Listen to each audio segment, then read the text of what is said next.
a more organized aberration came where the English tried to educate Indians the way they want.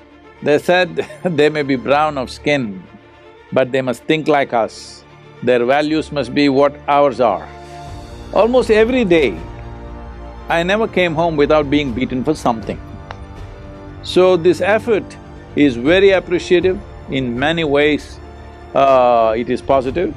Sudden change may make it collapse totally, because first you have to educate the teachers how to be.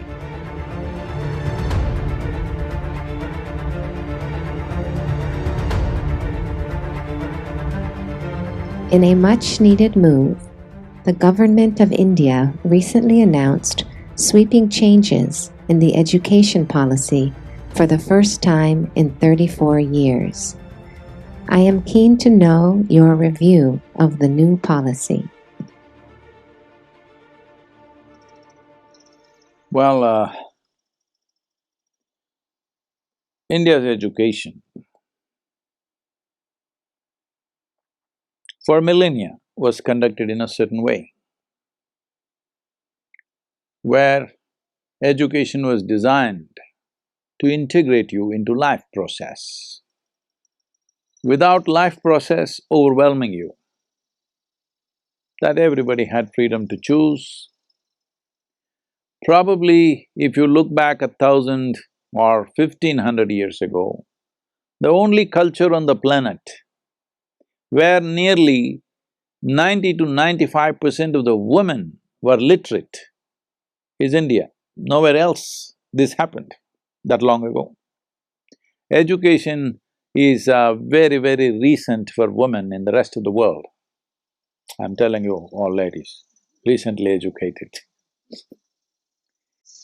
But education was part of both male and female populations in India for a very long time, which changed in the last 600 to 800 years because of aberrations that happened to that culture.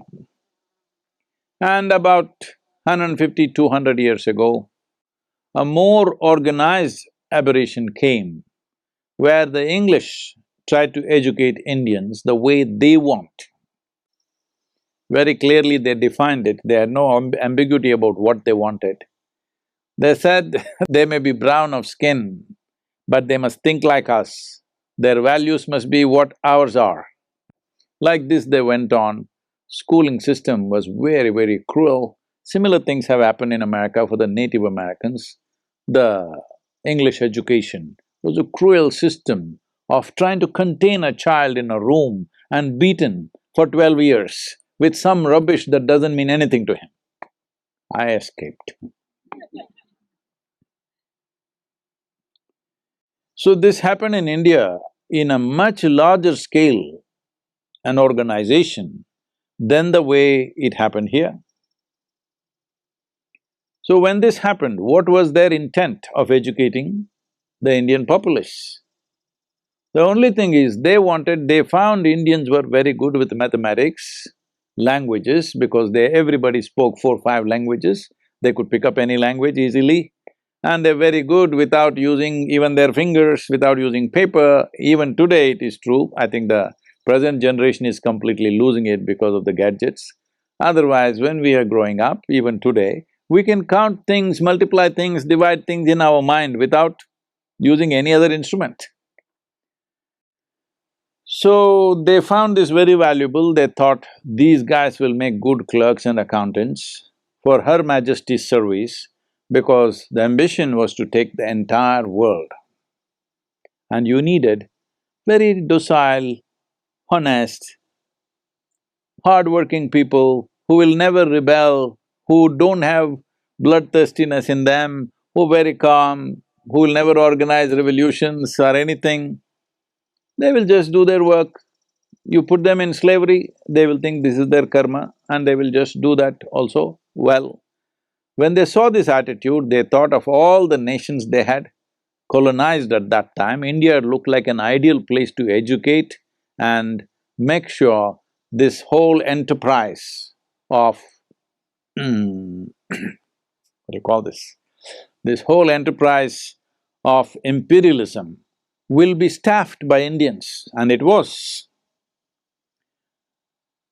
Even a large part of British army, both in World War I and World War II, was Indian soldiers who fought for 50 paisa a day. Understand? They did not even give them shoes.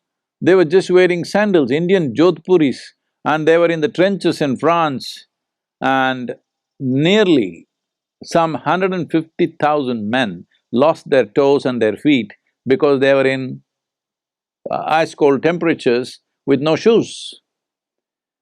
So they found, in spite of that, they fought with minimal food because they were told to fight, because this thing is there in India. If you take something from somebody, the present-day Indians may be losing it, but generally, traditionally, it is called as, I have eaten something from you, that means I'll always do the best for you. Suppose you give me one day's food, that's it. Only one day you fed me in my life, I'll always remember that and always serve you in the best possible way for that one thing. So this is called namak, that I've eaten the salt from your hands. Because this comes from the understanding of Runanubandha, if I've taken salt from your hands, that means we are one. So they use this in a big way and educated Indians the way it is necessary to fill all the clerical and accounting posts across the world, which they fulfill pretty well. But in this education process, the most important thing is obedience, not intelligence, not ingenuity, not unfolding of individual genius. It is obedience. You must obey, otherwise you'll be punished. This was brought in. Maybe in the current generation, according to the Indian laws, you can't beat a child in the school, but when we were growing up, why should I tell you all this? I don't think… almost every day, I never came home without being beaten for something. Like this, sometimes they get cruel like this on the knuckles, tamal, tamal. So I went there only when it was absolutely necessary, because what are… what are they trying to do? So, this education system mildly was transformed in 50s and 60s, a little bit of change, but didn't have the courage to shift it totally, because changing a whole system can lead to collapse. Did not have the wherewithal and the money and the finances to do it. I'm glad, though it took so much time, at least now it's happening. I feel it should have happened much earlier. We could have done this in 90s, but it came to 2020 and now we are making changes. If you ask me personally, I'm very appreciative of the changes that have happened, but I'm not satisfied because I would like more drastic changes. First thing is liberate the children from this tyranny. Everybody is talking about… even day before yesterday, I was in conversation with a minister. Well, if a child goes to farm with his father and learns how to farm, this is called as child labor, and the father can be arrested because he took his son and made him work there. But school is a horrible labor, in my experience it was. Now we are trying to create schools which doesn't feel like labor, otherwise… and it's a tyrannical labor, because this moment you tell me you learn this language, I'm just beginning to read and understand, tong, you ring a bell and you say, suddenly I learn mathematics, and tong, I learn chemistry, tong, I learn physics, and tong, a stupid guy comes and tells me moral education. Well, this is tyranny of the worst kind. At your whim, you try to change and shift the child's focus from this to that to this. You think this is bloody schooling, this is a bloody factory which doesn't produce anything significant. This is a factory designed to feed other factories. The whole education system is designed Unfortunately, to cater to the economic engine that is running, which is your personal interest, it's not child's interest. Education should be about blossoming a human being to their fullest. Well, this may sound too idealistic. Are we capable of doing this in the nation? Should we not produce accountants? Should we not produce engineers? Should we not produce medical sciences? Yes, we should. I'm not questioning it. Tell me, at the age of 6 or 7, you are trying to understand how, let us say, how hydrogen and oxygen comes together and becomes water. Tell me, did you really understand or did you just start believing it? So you're propagating a new religion. Nobody understood how 2 parts of hydrogen and 1 part of oxygen became water at the age of 7 or 8. Even now you have not understood, as far as I'm concerned. I have not. So you just start believing it. So if all you want to do is propagating a new religion, which doesn't get you anywhere, well, all the best. At least now there is an effort to make this more relaxed, that what is said in the school is not absolute. School provides an ambience for the child to interact with his own age group and also develop a thirst for knowing. This is all a school should do, to inject a new level of thirst to know something every day, new.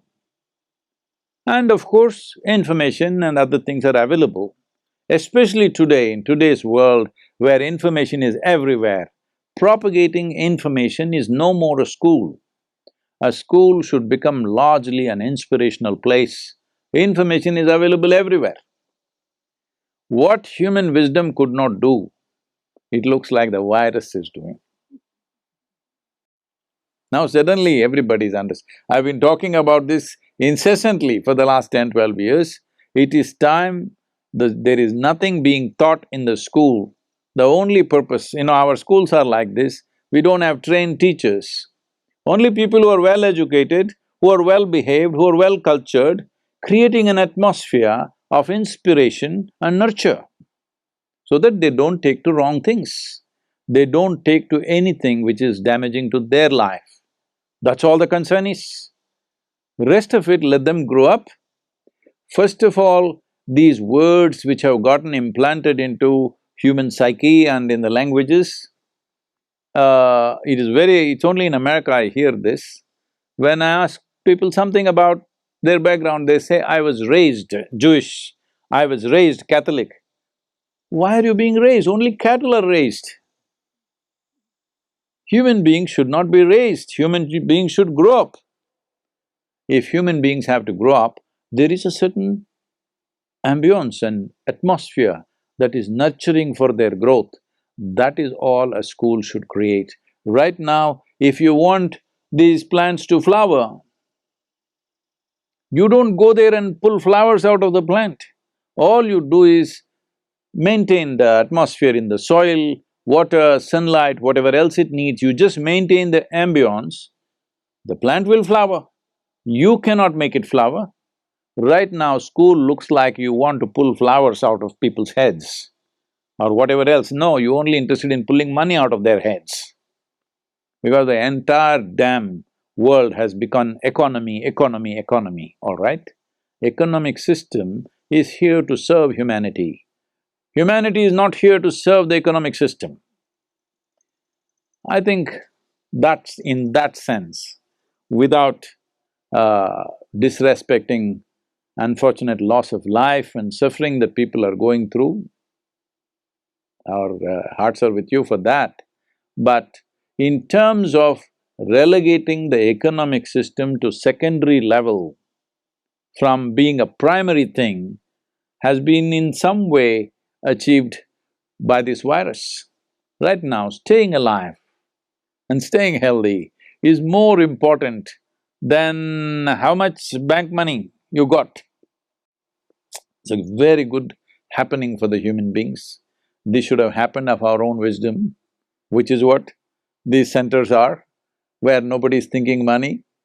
We are living in a way that there are many people who are living with me who not thought money for the last 10, 20 years, because money doesn't mean anything to them.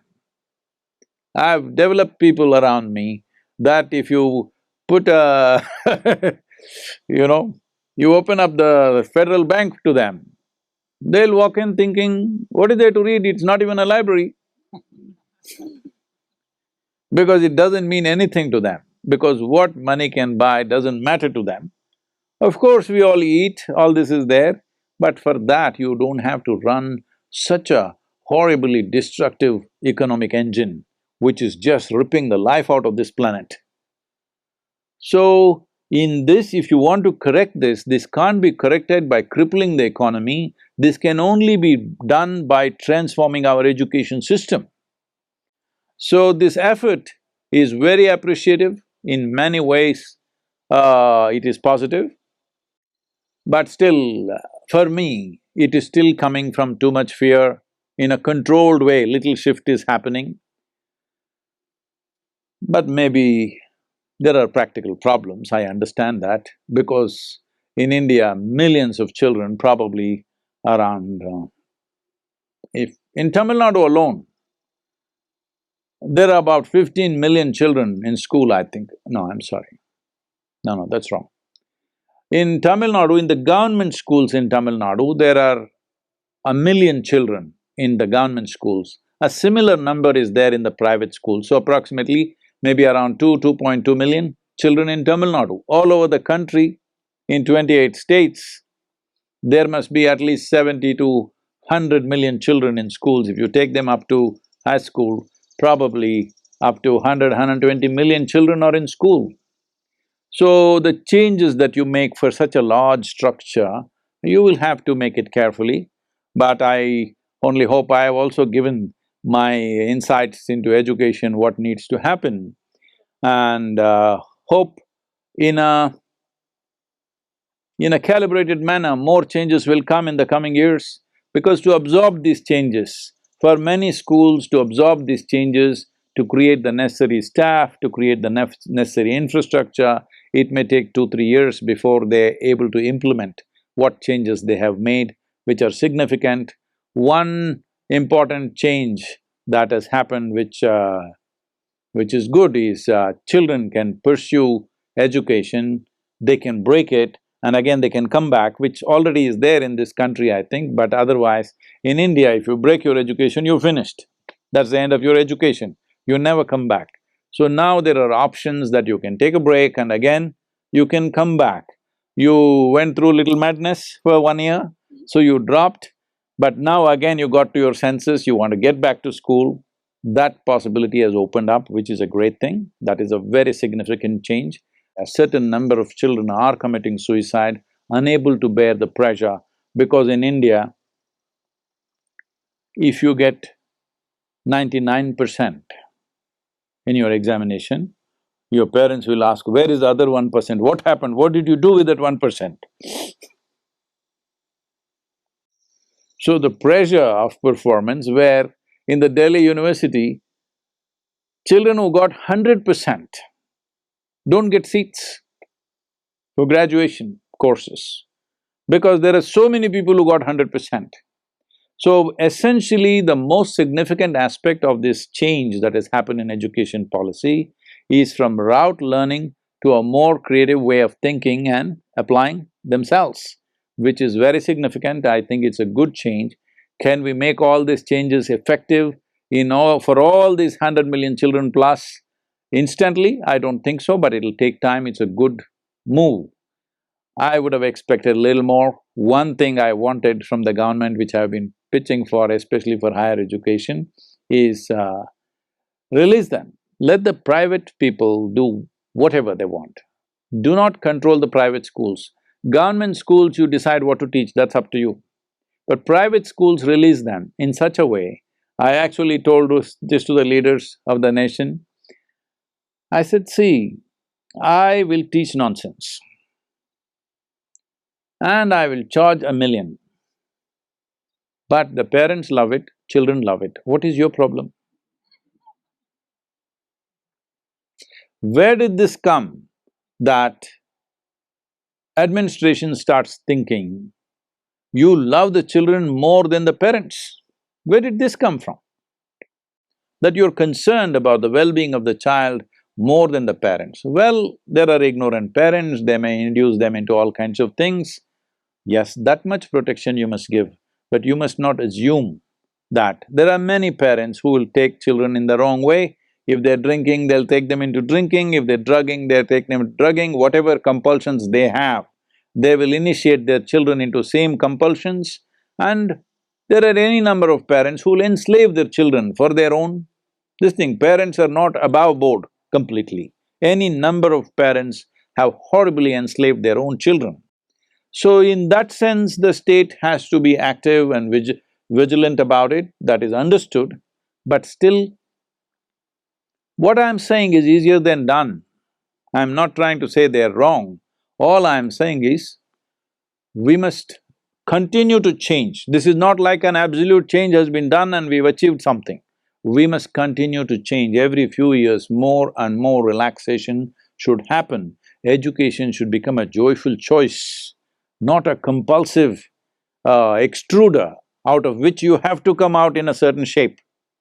This needs to happen everywhere in the world. In India, it's necessary because it's a massive population. We need to bring a possibility where education builds beautiful human beings, not soldiers. Well, soldiers have become necessary in the world only because we have created a world full of confrontation. At least within the given society, we can avoid the soldiers. At the national borders, unfortunately, we still need soldiers.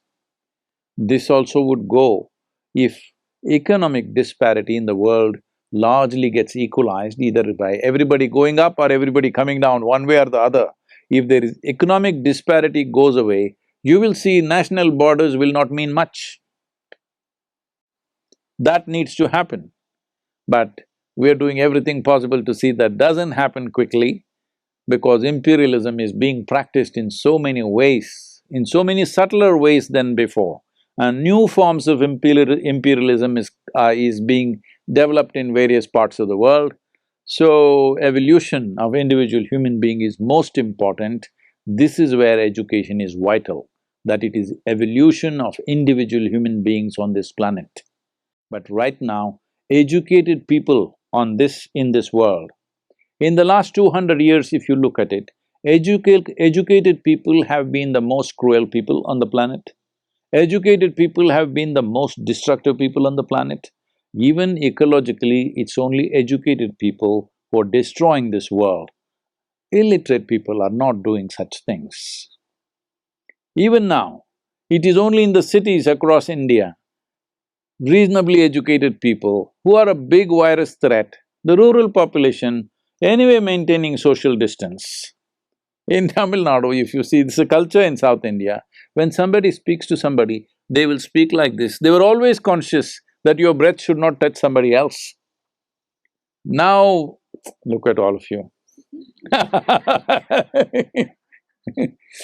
But once in a way you would like to raise this and cough at somebody because your freedom to cough in somebody's face. You know, this is being… protests are being taken out. Why can't I infect somebody? That is the way the world happens. Virus must, transact. We all know biologically that is how it is happening, microbial life needs to transact. But you don't have to be an active participant in it, anyway it happens. And you don't have to give a virus which is destructive to somebody's life. Well, this is what it means. Educated people on the planet should become the most responsible and conscious population on the planet. Right now, unfortunately, our education systems have not built this. The future generations, this is what we should aim towards. As long as the Indian policymakers are seeing this as a calibrated change which they will continue to change over a period of time. The present change is fine with me because I understand the largeness. It's not ideal, the changes, the small changes, some are significant changes, but I understand the size of the education machinery. Sudden change may make it collapse totally, because first you have to educate the teachers how to be. When they don't know how to be, suddenly changing the education system could be a disastrous process, so they're changing in installments. That's what I'm thinking, that they're changing in installments. Every few years there will be changes and changes. This needs to happen. Nobody should believe these changes that have been done is absolute and perfect. They are not. It reminds me, uh, I never understood why, but it was fine with me. See, by the time I finished my graduation, which is 12 plus 3, 15 years of education, I have been in 13 different institutions. One, I can blame it on my father, because he was working for Indian Railways and he was being transferred a little bit. That is one cause. But even when we stayed in one city, still I changed every year. This happened. One day, Shankaran Pillai applied for a job. Then the interviewer looked at this and said, asked many questions, which all he answered properly. Then he said, "You have left over 15 jobs in your career. You're only 40 years of age, you left 15 jobs. Why is that?" Shankaran Pillai said, "I never left any of them of my own intent." That was so for me also. I never wanted to leave the school for some reason. They put me in another school and another school and another school.